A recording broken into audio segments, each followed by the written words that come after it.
कुछ रिश्ते किराए के मकान की तरह होते हैं।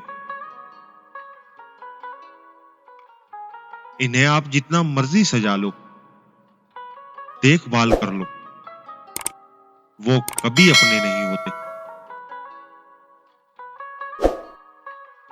कई दफा आप खुद से बढ़कर किसी की परवाह करते हैं, तो इतने सस्ते हो जाते हैं कि इन्हें मुफ्त लगने लगते हैं।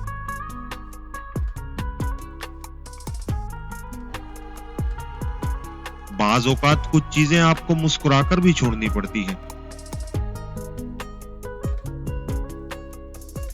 और उस वक्त आपकी वो मुस्कुराहट भी आखिरी होती है और नुकसान भी आखिरी होता है।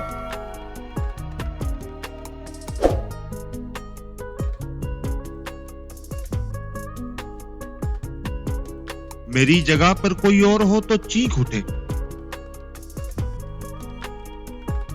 मैं अपने आप से इतने सवाल करता हूं।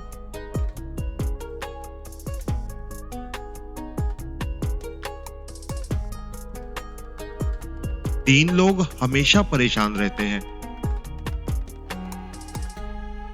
मददगार, वफादार और दिल का साफ।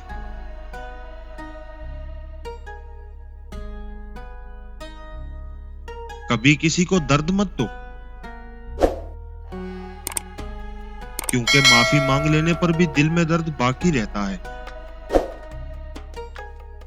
जिस तरह दीवार में कील निकालने पर सुराख बाकी रह जाता है।